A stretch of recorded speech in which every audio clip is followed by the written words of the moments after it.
우리 교회 이제 이웃초청 심령대 부흥회 한 주간 귀한 시간 가졌는데, 둘째 날에 오신 수영로 교회 이규현 목사님께서 설교 중에 이런 표현을 하셨어요. 지상에 있는 교회가 많이 있지만 지상에 있는 교회 중에 문제 없는 교회는 없습니다. 이런 표현을 하신 기억이 있습니다. 저는 그 말에 동의하고 또 그 빗대어서 오늘 이렇게 한번 표현하고 싶습니다.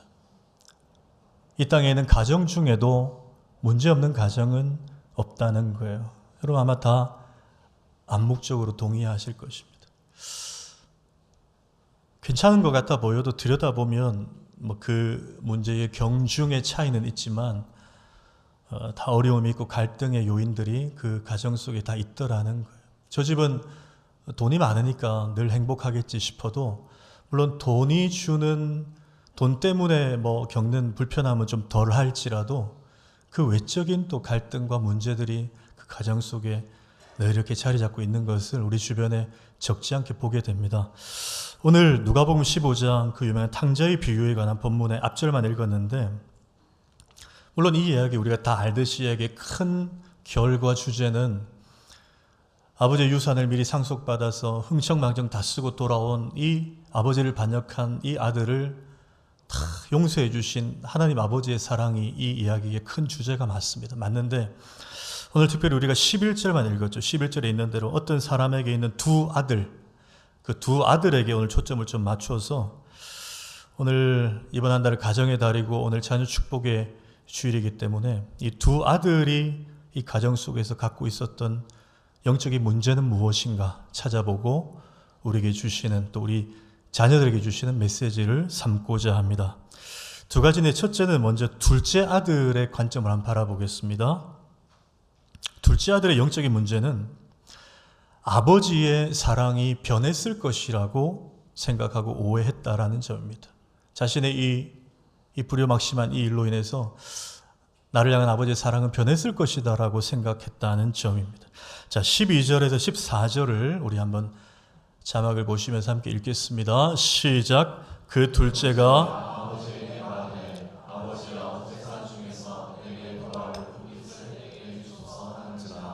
아버지가 그 살림을 각각 나눠 주었더니 그 후 며칠이 안 되어 둘째 아들이 재물을 다 모아 가지고 먼 나라에 가 거기서 허랑방탕하여 그 재산을 낭비하더니 다 없앤 후 그 나라에 크게 흉년이 들어 그가 비로소 궁핍한지라. 네. 둘째 아들이 아버지 유산을 받아서 먼 나라로 떠났다 그랬습니다. 이런 사실 유산이라는 것은 부모님이 죽고 나서 이제 상속받는 건데, 시퍼렇게 살아계신 아버지의 유산을 지금 요구했다는 자체가 벌써 큰 반역이고 아버지에게 큰 무례를 행한 것이죠. 근데 그걸 이제 억지로 받아내서 어디로 갔다고 되어 있습니까? 먼 나라로 갔다고 되어 있습니다. 그러면 영적인 의미가 있죠. 아버지 손이 닿지 않는 곳, 아버지 간섭이 없는 곳, 그동안 아버지 밑에 있었던 뭔가 답답함에서 벗어나서 내가 이 돈만 있으면 자유할 수 있다고 생각했던 것 같아요. 여러분 어떻습니까? 어떤 인간도 돈이면 다 된다고 생각하는 사람이 있을지 모르겠습니다. 그러나 돈과 힘과 명예와 권력을 가지고 있다고 해도 어떤 인간도 하나님을 멀리 떠나서는 살 수가 없습니다. 물고기가 물을 떠나 살 수 없듯이 어떤 인간, 이건 믿는 사람이건 믿지 않는 사람이 동일합니다. 인간은, 피조물은 창조주 하나님을 멀리 떠나서는 결코 살 수가 없습니다. 그걸 지금 보여주는 것이죠. 근데 하나 이해가 안 되는 것은 이 아버지도 사실 좀 이해가 안 됩니다. 이런 아버지가 진짜 있었다면 이 둘째 아들이 이렇게 배은망덕한 것을 요구할 때 어떻게 해야 됩니까? 혼을 내야죠. 책망을 해야죠. 어떻게 내가 살아있는데 유산을 미리 달라고 할 수 있냐? 혼쭐을 내야 됩니다. 그리고 주어서는 안 되죠. 그런데 지금 줬다는 거예요.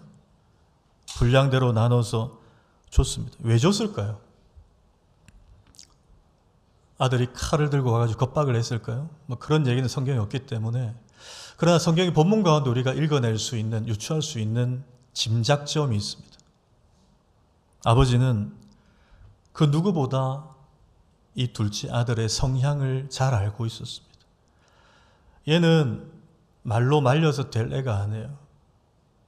일단 쥐어줘 놓고 지가 한번 지 마음대로 하게 해놓고 그리고 실수하고 넘어지고 내 생각이 틀렸구나.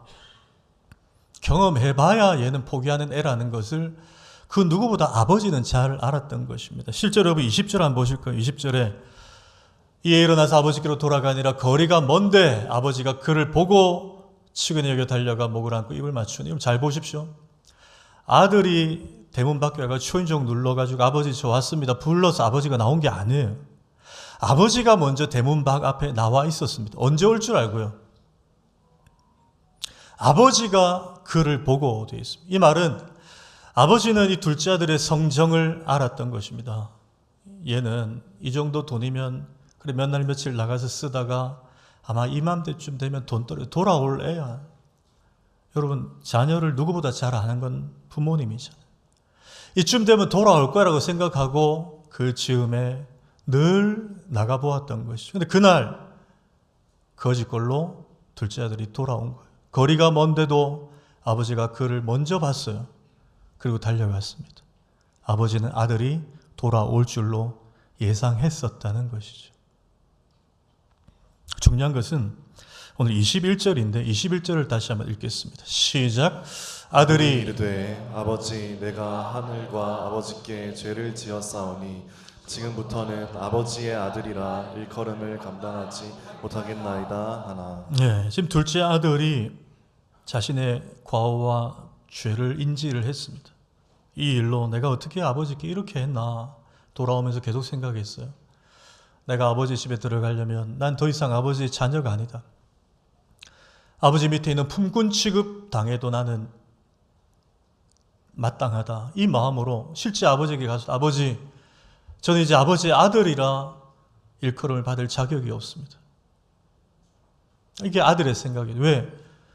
자신이 지나고 보니까 행한 일이 너무나 아버지에게 무례하거든요.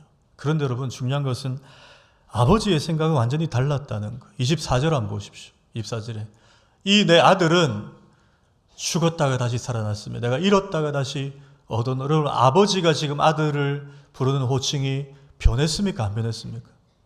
변하지 않았어요. 여전히 이 내 아들은 그 종들 식구들 앞에서 여전히 아들이라는 거예요. 이 둘째 놈이 아버지 유산을 가지고 가서 뭔 짓을 하고 왔는지 나는 관심 없고 얘가 살아서 돌아온 자체만 여전히 내 아들이라는 거예요. 네가 한 주간 어떻게 살았는지 그게 너와 나의 관계를 변형시키는 것이 아니라 여전히 내 아들이라는 거예요. 하나님의 변함없는 사랑을 지금 짚어주는 것이죠. 그리고 오늘 예배 가운데 절대 우리를 버리지 않으시고 우리의 과오에도 불구하고 우리를 포기하지 않으시는 그 아버지 하나님을 만날 수 있기를 축복합니다. 아마 우리 이렇게 다소곳하게 점잖게 예배드리고 있지만 저나 우리 성도님들 한 주간을 이렇게 파노라마처럼 생각해 보면 내가 하지 말았어야 될 일, 가지 말았어야 될 곳, 손잡지 말아야 될 사람, 내뱉지 말아야 될 생각, 아니 머물게 해서는 안 된 나의 모든 뇌리 속에 있던 잡다한 것들, 언어, 부끄러운 것들이 많을 거예요. 심지어 일주일이 금방이잖아요. 지난 주일날 자매기도 때 되뇌이면서 마음 아파하고 하나님께 죄송했던 그 죄를 다시 짓지 않으리라 했는데 오늘 자매기도하는 시간에 다시 지었고 다시 생각난 그런 우리의 모습들도 이 자리에 있지 않습니까? 그러나 그럼에도 불구하고 하나님은 자신의 아들을 십자가에 내어주심으로 우리와 맺은 그 하나님과 우리의 자녀됨의 관계는 우리의 그 한 주간의 죄들이 그 언약을 취소시킬 수가 없더라는 거예요. 이걸 왜 그렇습니까? 사탄이 우리를 공격해서 주는 그 어떤 강력한 죄보다도 하나님의 은혜와 사랑과 용서의 강력함이 우리를 더 에워싸고 있기 때문인 줄로 믿습니다. 하나님의 은혜가 더 우리를 더 붙들고 있는 거예요. 여러분 아브라함을 기억해 보십시오. 아브라함이 창세기 12장과 20장에서 각각 두 번이나 똑같이 넘어집니다.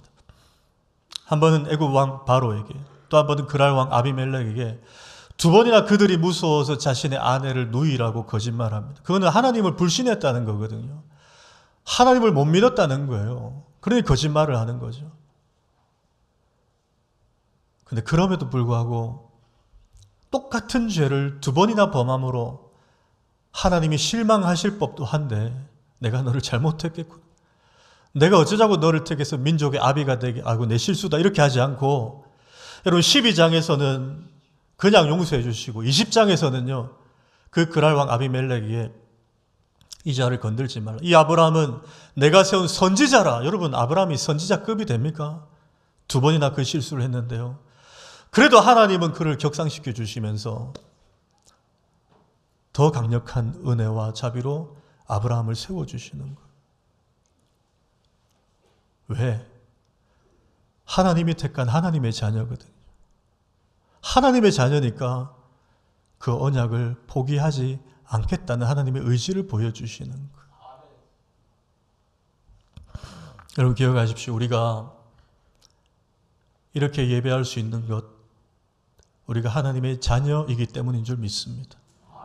우리가 이렇게 하나님의 자녀라 불림을 받을 수 있는 것은 우리가 죄 안 짓고 깨끗하게 살고 여기 와서가 아니에요. 물론 우리 몸부림친 분들 많을 거예요. 거룩을 쫓아서. 그러나 그 우리의 공로가 우리가 하나님 자녀 되게 한 것이 아닙니다. 그 신분을 유지시켜 주시는 게 아니에요. 오직 이 말씀이 요한복음 1장 12절 한번 읽습니다. 요한복음 1장 12절 시작. 영접하는 자 곧 그 이름을 믿는 자들에게는 하나님의 자녀가 되는 권세를 주셨으니. 따라합니다. 오직 믿음입니다. 따라해보세요. 오직 믿음입니다. 오직 믿음입니다. 예. 그 이름을 믿는 자들에게는, 여러분 권세를 주시는 분은 하나님이십니다. 그러나 그 권세를 영접, 그저 믿음으로 받아들이기만 했는데 우리의 신분이 저 어둠의 권세의 종의 자녀에서 하나님의 자녀로 신분이 바뀌어버리는 놀라운 권세를 하나님이 주신 거예요. 오직 믿는 자에게. 믿음은 놀라운 하나님의 은혜입니다. 전 특별히 오늘 자녀 축복 주일에 우리 자녀들, 우리 청년 대학생들, 우리 일부 때도 어린 자녀들 마찬가지지만 이 믿음을 다시 한 번 더 우리 자녀들이 확인했으면 좋겠어요. 이 믿음이 분명해야 됩니다. 나는 하나님의 자녀다. 나는 보배롭고 존귀한 하나님의 자녀다. 여러분 이 믿음이 우리 자녀들로 하여금 하나님 자녀답게 살게 하는 동력이 되는 것입니다. 너희들 죄 짓지 마라, 술 먹지 마라, 담배 피지 마라, 나쁜 짓 하지 마라, 이런 가르침이 아니라 너희들 어디를 가든지 너희는 하나님의 자녀인 것을 기억하라. 여러분 이게 복음적인 가르침이에요. 아, 나는 하나님 자녀다. 내가 왕의 자녀, 난 로열 패밀리다인데 하나님의 자녀가 어떻게 거짓골로 어떻게 그런 곳에 가냐? 어떻게 그런 걸 내가 손댈 수 있냐? 왜? 나는 예수 그리스도가 피로 값주고 사신 보배롭고 존귀한 하나님의 자녀이기 때문에. 여러분 이걸 붙들고 있으면 죄를 멀리합니다. 하나님의 자녀로 살 수 있어요. 여러분 요셉을 보십시오. 요셉이 형들에게 미움을 받아서 이스마엘 상인들에게 팔리고 애굽의 보디발 장군의 집에 노예로 가는데, 그래서 그의 성실함이 좀 인정받아서 노예 중에서 이렇게 이제 총무급으로 승격이 되죠.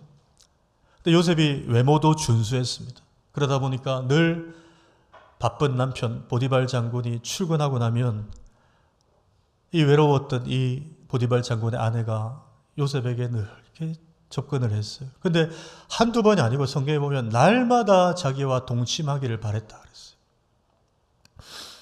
여러분 우리가 이 결론을 알고 이 이야기를 생각해서 그 요셉은 당연히 이겼지 생각하지만, 여러분 요셉이 그 현실 속으로 한번 들어가 보십시오. 혈기왕성한 청년입니다. 30대 그렇죠? 부모도 없어요. 아무도 간섭하는 이 없습니다. 특별히 인정도 받았어요. 금고를 맡았습니다. 신뢰를 얻었어요. 그리고 이 집에서 보디발 장군 다음으로 힘 있는 사람이 그의 아내입니다. 그의 아내가 하는 달콤한 말에 조금만 반응해주고 동조해주면 자신은 좀 더 좋은 것들을 알콩달콩 누릴 수 있는 길이 열려 있습니다. 매력적인 세상이 펼쳐질 수 있어요. 그 위기 속에 요셉은 누구를 생각했는지. 자, 창세기 39장 2절에 한번 읽습니다. 시작.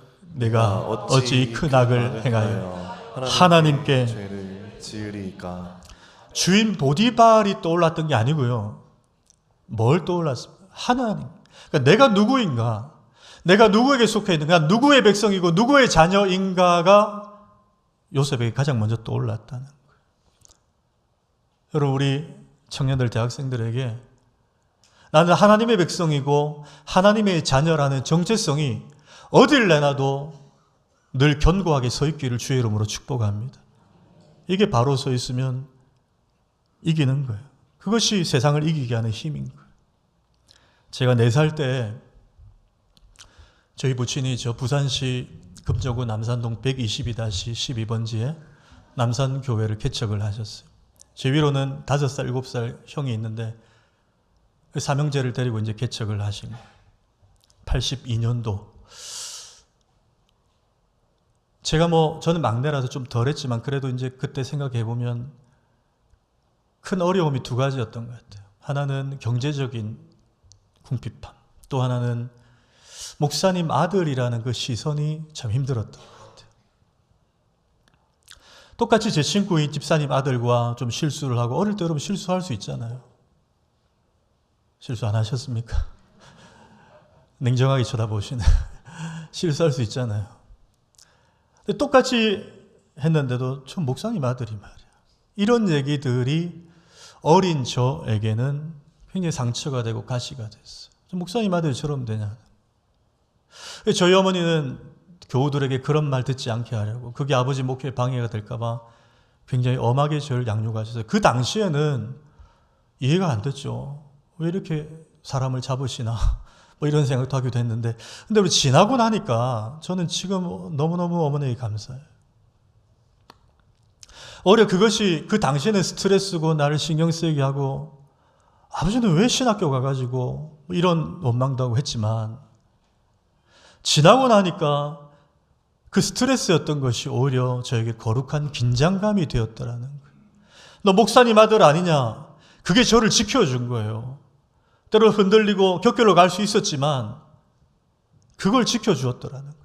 지금도 저는 여전히 부족합니다. 그러나 이만큼이라도 살아내게 한 것은, 힘들어도 너 목사님 아들 아니냐? 네가 바로 살아야 되지 않냐는 그 정체성 때문에. 여러분, 오늘 자녀 축복 주일에 우리 사랑하는 대학부 청년들, 우리 어린 자녀들에게까지 가장 좋은 선물이 뭘까요? 가장 좋은 축복이 뭘까요? 우리 청년들, 대학생들 행사하고 여름 행사할 때마다 좀 예산을 확충해가지고 행사하면 아이패드도 주고 차도 한 대 사주고, 수련회는 늘 5성급 호텔에 사게 해주고, 아멘입니까? 이렇게 좋죠. 그것도 필요해요. 우리 청년들 얼마나 고생합니까? 교회 행사하면 늘 와가지고 땀 흘리고 나르고 수고 많이 하잖아요. 그것도 필요한데 더 본질적인 축복과 선물은 뭘까요, 여러분? 저는 우리가 알고 있지만 다시 한번 청년들에게 이걸 들려줘야 돼요. 얘들아, 너희들 취업이 힘들고 진로가 힘들고 여러 가지 지금 막힌 문제가 있어도 절대 잊지 마라. 너희는 하나님의 보배롭고 존귀한 자녀다. 하나님의 자녀다. 이거 우리가 견지하고 붙들고 있으면, 여러분, 하나님의 자녀인데 누가 책임집니까? 아버지가 책임집니다. 집안이 좀 어렵고 부모님 직업이 변변치 않고 좀 모아둔 재산 없고 내 길은 막히고 해도, 여러분, 하나님의 자녀면 하나님 자녀답게 살 수 있는 힘이 있잖아요. 우리에게 그 복음의 능력이 있잖아요. 그럼 죄를 멀리하게 되면, 여러분, 하나님은 누구를 쓰십니까? 금수저를 쓰시나요? 아니요. 디모데후서 2장에 보면은 하나님께는 큰 그릇도 있고 금그릇도 있고 은그릇도 있지만 깨끗한 그릇을 쓰신다 그랬어요. 여러분, 이 자녀들 위해 기도할 때 하나님, 이 어린 자녀가 앞으로 이 나라 이 민족을 위해서 큰 그릇 되게 하여 주시옵소서 기도해 줘 좋지만, 너무 큰 그릇만 위해서 기도하지 마십시오. 하나님께는 작은 그릇도 필요합니다. 그러나 그 그릇이 깨끗한지가 문제예요. 깨끗하면 하나님께서 붙잡고 사용하시는 줄 믿습니다. 그게 여러분, 우리 자녀들이 늘 어디서나 하나님 자녀로서 서 있어야 되는 이유인 거예요. 오늘 나중에 집에 돌아가셔서도 어린 손주들에게 용돈 주셔도 되고 다른 거 선물해 주셔도 되는데 어린이날이라서 오늘 당일이 또 어린이날이네요. 다른 귀한 선물도 좋지만 꼭 잠들기 전에 우리 손주들, 우리 자녀들에게 이렇게 해주십시오. 누구누구야, 너는 보배롭고 존귀한 하나님의 자녀란다. 귓가에 여러분, 귓가에 들려주는 게 여러분 너무나 중요해요. 이게 여러분 3살 버릇이 80까지 간다 그러잖아요. 어릴 때 들은 것이 마지막까지고 사람이 죽을 때도 마지막에 청력이 제일 마지막까지 열려 있잖아요. 너는 보배롭고 존귀한 하나님 자녀란다. 지금 힘든 것으로 너의 신분이 변한 게 아니야. 너는 하나님 자녀란다. 이길 수 있어. 하나님 인도하실 거야. 여러분, 이 놀라운 복음의 선물을 우리 자녀들에게 들려주는 이 하루 되기를 주의 이름으로 축복합니다. 한 걸음 더 나아가서 첫째 아들의 영적인 문제는 무엇이었는가? 장남. 이 장남은 아버지가 가진 진짜 복이 무엇인가를 잘못 알고 오해했다는 거예요. 아버지가 가진 진짜 복을 오해했습니다. 세계적인 명문 보스턴 대학교를 나오고 지금 유튜버로 활동하고 또 작가 중에 아주 유명한 작가 중에 한 사람인 마크 맨슨이라는 분이 있는데 이분이 쓴 신경끄기의 기술이라는 책이 있습니다. 저는 이 책을 다 읽지 않았고 앞에만 조금 봤는데 재밌는 내용이 있어요. 이 책의 요지는 인생에 있어서 가장 중요한 것들을 붙들기 위해서 좀 불필요한 것들에 대한 신경을 좀 끄고 사는 훈련이 필요하다는 거 이해되시죠, 여러분? 정말 중요한 거를 좀 붙들기 위해서 우리가 너무 일상에 불필요한 것들에 신경을 많이 쓰는데 이걸 좀 몇 가지로 한 9가지 단락으로 정리한 책이에요. 이러한 것들은 좀 쳐내라는 거예요. 근데 이 마크 맨슨이 작가가 직접 이제 겪은 일인데 미국의 마트에 이제 갔어요. 갔더니 정말 옷도 엘레강스하게 입은 고상하게 입은 할머니 한 분이 계산대 점원과 이제 좀 언성을 높이면서 점원에게 막 바락바락 소리를 지르는 거예요. 막 따지는 거예요. 들어보니까 30센트짜리 쿠폰인데 이 쿠폰을 현금으로 왜 안 바꿔주냐 하는 거예요. 여러분 30센트는 얼마인지 아시죠? 우리 돈으로 한 300원 되나요? 그거 현금으로 바꿔달라. 근데 뭐 노숙자도 아니고 그냥 고상하게 갖춰 입은 할머니 한 분이었어요. 왜 이거 안 바꿔주냐? 막 10분 이상 막 따지는 거예요. 저는 그 장면을 이 책 보면서 오늘 이 본문의 장남이 딱 매치업이 됐습니다. 여러분 장남, 자 29절 30절 한번 볼까요? 우리 한번 읽겠습니다. 시작. 아버지께 대답하여 이르되 내가 여러 해 아버지를 섬겨 명을 어김이 없거늘 내게 염소 새끼라도 주어 나와 내 벗으로 즐기게 하신 일이 없더니 아버지의 살림을 창녀들과 함께 삼켜버린 이 아들이 돌아오매 이를 위하여 살찐 송아지를 잡으셨나이다. 예, 집 나가서 아버지 재산 다 쓰고 온 동생에게 얼마나 화가 났으면 아버지께 장남이 따지는 거예요. 저한테는 염소 새끼 하다 준 적 없으면서 이런 놈을 위해서 살찐 송아지 파티를 여셨냐고 비아냥거리고 막 홧김에 아버지에게 대드는 거예요. 근데 이때 아버지의 대답을 한번 보십시오. 31절. 이게 핵심이에요. 아버지가 이르되 너는 항상 나와 함께 있으니 내 것이 다 네 거 아니냐. 이게 오늘 핵심이에요. 네 것이 다 내 거 아니냐는 거예요. 여러분 이 장남이 조금 전에 제가 소개했던 그 신경끄기 기술의 그 할머니와 다를 바가 없다는 거예요. 염소 새끼 하나 살찐 송아지는 30센트입니다. 쿠폰이에요. 진짜 이 장남이 누리고 있었던 복은 뭡니까? 아버지와 함께 사는 거예요. 왜? 이 아버지는 부유한 아버지거든요. 모자람이 없거든요. 풍성한 거거든요. 이 아버지의 재산이 넘치거든요. 그 아버지와 지금 함께 살고 있는데도 지금 꼴랑 30센트짜리 쿠폰 가지고 화내고 있는 거예요. 왜 얘한테 살찐 송아지 하나 잡아주냐고. 본질을 놓치고 있는 거예요. 여러분 왜 아버지와 함께 사는 자체가 복입니까? 자녀의 권세로 생각해 보십시오. 아버지가 입고 쓰고 누리는 모든 것을 누가 함께 누릴 수 있습니까? 자녀가 할 수 있잖아요. 자녀의 권세예요. 자녀의 특권이에요. 여러분, 제 방에 노크 없이 들어올 수 있는 두 녀석은 우리 교회 딱 두 사람밖에 없습니다. 지가 찍찍 누르고 들어와요. 한 2, 3년 전인가요? 그때는 아빠, 나 편의점 가게 5천 원만 줘. 이렇게 얘기를 하더라고요. 근데 요즘 뭐라는지 아세요? 아빠, 나 편의점 갈 건데 같이 가. 여러분, 이 의미를 아시겠습니까? 제가 가면 더 살 수 있잖아요. 그렇죠? 5천 원이 중요한 게 더 살 수 있잖아요. 그게 바로 자녀만이 누릴 수 있는 특권이죠. 얼마 전에 그 탤런트 아마 조금 연식이 되신 분들이 이분 아실 건데 전원주 씨 아시죠? 저분 아시죠? 네. 저번에 한 방송에 나왔어요.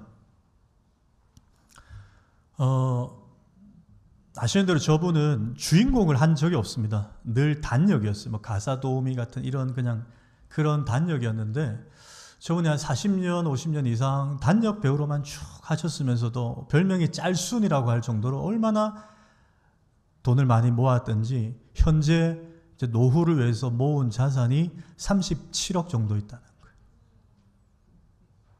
다 이 정도는 가지고 계시나 보네요. 37억 정도 있다는 거예요. 네. 주인공을 한 적이 없는 단역 배우 출신의 이 배우가 37억을 지금 모아놨다는 거는 뭐 굉장한 거 아닙니까? 근데 몇 해 전에 이제 남편과는 사별을 이미 했습니다. 아들이 둘이 있었는데 아들 둘은 이미 결혼을 해서 자녀 낳고 이렇게 살고 있어요. 서울에 살고 있는데 근데 이분이 이제 남편과 사별하고 몇 대 지나고 본인도 몸이 좀 안 좋고 이러니까 이제 외로움이 오는 거예요. 외로움이. 그럴 수 있잖아요. 그래서 이제 언젠가 큰아들에게 연락을 해서 너무 집에 좀 드문드문 잘 안 오는 것 같다. 좀 자주 왔으면 좋겠다. 엄마가 요즘 외롭다. 그랬더니 이제 큰아들, 작은아들 내외가 이렇게 이제 온 거예요. 근데 엄마 마음에 좀 더 자주 보고 싶어서 올 때마다 봉투에다가 100만 원씩 담아가지고 아들 100만 원, 며느리 100만 원, 또 둘째가 오면 둘째 아들 100만 원, 며느리 100만 원, 손주들도 좀 주고 이렇게 이제 용돈을 주는 이제 버릇이 생긴 거예요. 처음에는 감사하게 이렇게 올 때마다 봤더니 나중에는 온 지 한 30분만 지나면 줄이가 틀려가지고 돈 언제 주나 이런 표정으로 기다리는 것 같더라는 거예요. 엄마 전원주 씨가 느끼기에. 돈 때문에 오는 것 같은 느낌을 인상을 받는 거죠. 며칠 전에는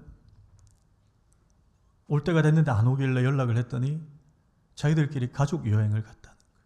그래서 속으로 나는 가족 아닌가 이런 서운함도 생겼다는 거예요. 최근에 큰아들이 방이 6칸 있는 집으로 큰 아파트로 이사를 했답니다. 그래서 이제 전은조 씨가 한번 가보고 아들에게 내가 이제 뭐 얼마나 살겠냐 며느리도 딸 같고 잘 지내고 하니까 너 이 방 하나 나한테 주라. 몇 년이라도 좀 같이 살면 안 되냐. 내가 요즘에 사실 불면증이 있고 잘 때 참 힘들고 심지어 현관문도 닫긴 닫지만 비밀번호를 잠궈 놓지 않는다. 왜? 혹시 내가 무슨 일 생기면 니들이 들어와야 될 거 아니냐. 이런 마음까지 든다는 거예요. 너무너무 외롭다. 방 하나만 주고 우리 합방 같이 살자. 그랬더니 한 2, 3일 뒤에 아들 연락이 와서 안 된대요. 아내하고 애들 옷방 써야 돼서 안 된다는 거예요. 그리고 그 다음날 와서 또 30분 있다가 100만 원 받아가고. 이 전원주 씨가 방송에 하는 말이 이래요. 내가 자기들하고 남은 생에 몇 년 같이 산다고. 결국 살면 결국 내 이 모아놓은 돈이 다 지들 게 되는데 그게 참 서운하더라. 엄마 입장에서는 그럴 수 있죠. 여러분 사무엘상에 보면 한나가 자녀가 없어가지고 그 남편 엘가나와 사이 자녀가 없잖아요. 그런데 둘째 부인인 브닌나가 자녀가 많았어요. 한나를 굉장히 힘들게 하고 막 무시하고 이렇게 합니다. 그것 때문에 상처가 되죠. 한나가 어느 날 너무너무 힘들어서 하나님의 성전에 가서 기도를 합니다. 또 그 기도하는 장면을 가만 보면요 놀라운 지점이 있어요. 자, 사무엘상 1장 18절 한번 읽습니다. 시작. 이르되 당신의 여종이 당신께 은혜 입기를 원하나이다 하고 가서 먹고 얼굴에 다시는. 여러분, 이 장면은요, 한나가 기도하고 10달이 지났더니 하나님께서 아기 사무엘을 한나에게 주셨더라 하고 나온 반응이 아닙니다. 기도하고 딱 돌아서는 때 한나의 표정이에요. 이르되 당신의 여종이 당신께 은혜 입기를 원하나이다 하고 금식을 거두고 가서 이제 먹고 얼굴에 다시는 근심빛이 없더라. 아들을 안겨받은 상태가 아니에요. 너무너무 분인나 때문에 괴로워서 하나님께 괴로움을 토로하고 기도하고 돌아선 순간 한나의 표정입니다. 여러분, 여기 뭘 우리가 읽을 수 있습니까? 한나가 진짜 원했던 것, 한나에게 진짜 위로가 됐던 것은 아들 사무엘이 아니라 하나님 그분이 한나에게 위로가 됐다는 거예요. 하나님의 음성, 하나님의 기도 가운데 임하신 임재, 하나님이 만져주신 치유, 그게 한나의 기도 속에 임하니까 그의 얼굴에 아직 아들을 받지도 않았는데도 얼굴에 다시는 근심빛이 없더라는 거예요. 한나에게 진짜 복은 누구였다고요? 하나님 그분이 진짜 복이었다는 거예요.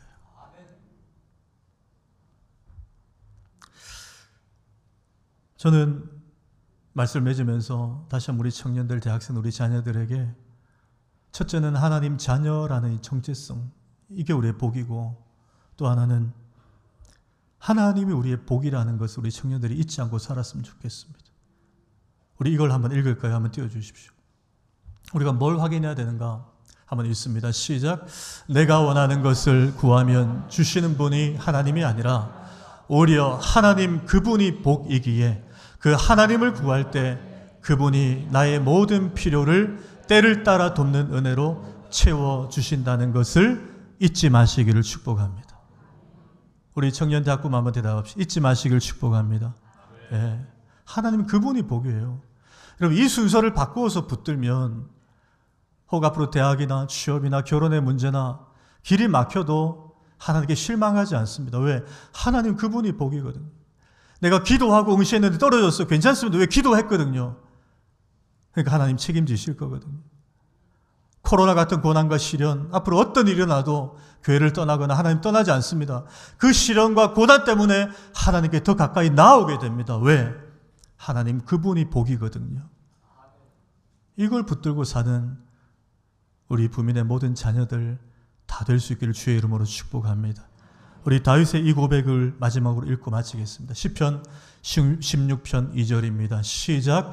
내가 여호와께 아뢰되 주는 나의 주님이시오니 주 밖에는 나의 복이 없다 하였나이다. 아멘.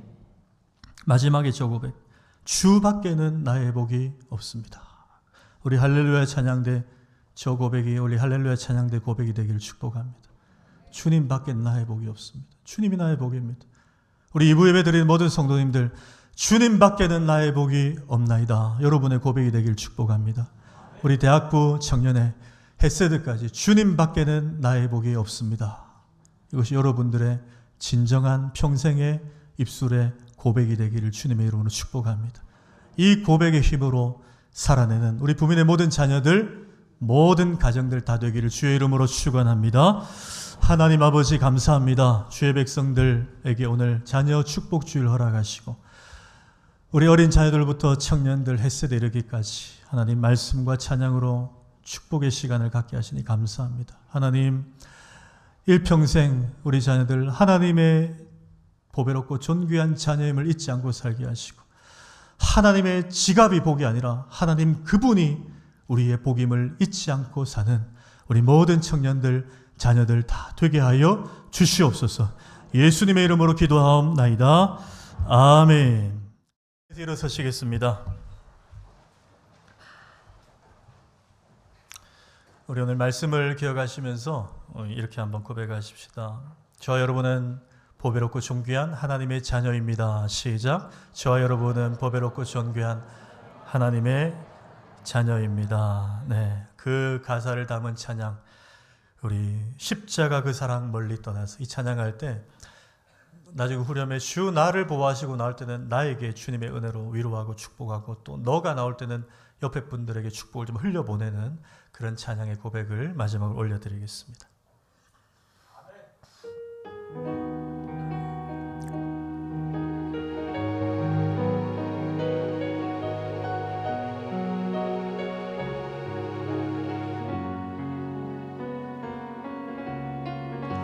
십자가 그 사랑 멀리 떠나서 무너진 나의 삶 잊혀진 주 은혜 돌 같은 내 마음 말씀으로 어루만지사 다시 일으켜 세우신 주를 사랑합니다. 주 나를 보아 날 붙드시리.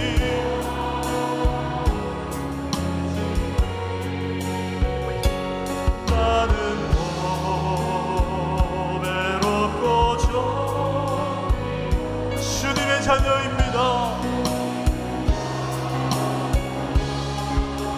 주 너를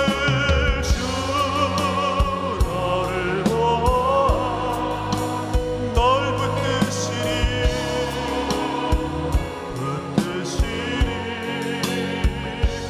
너는 외롭고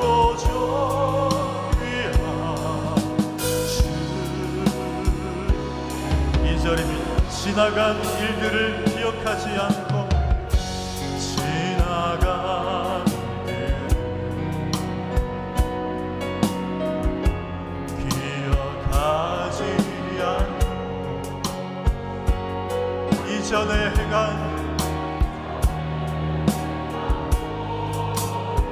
생각지 않겠다 하십니다. 더 강력한 은혜와 자비로 우리를 붙드신 하나님, 사막의 강물과 길을 내신 내 안에 세일 행하신 내 안에 세일 행하신 주만 바라봅니다. 아멘.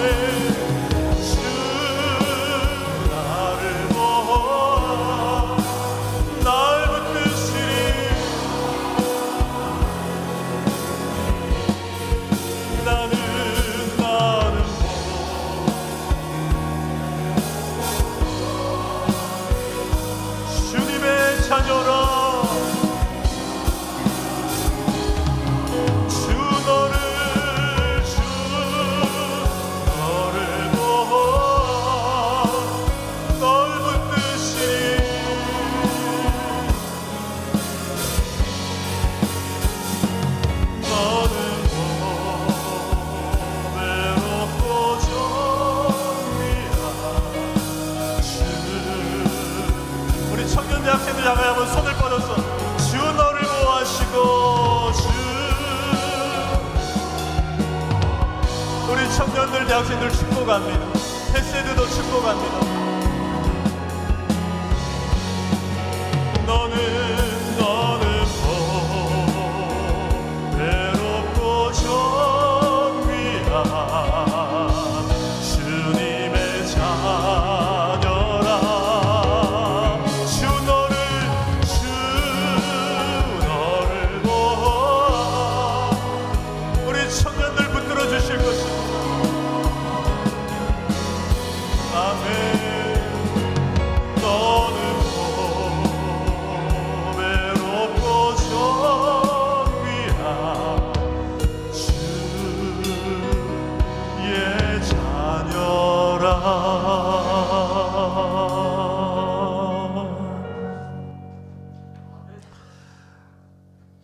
우리 주 예수 그리스도의 은혜와 하나님 아버지의 변함이 없으신 사랑과 성령 하나님의 늘 교통하심이 하나님 그분이 복인 줄 알고 오직 하나님의 자녀답게 살기를 다짐하는 모든 주의 자녀들과 주의 백성들 머리 위에 항상 함께 있을지어다. 아멘.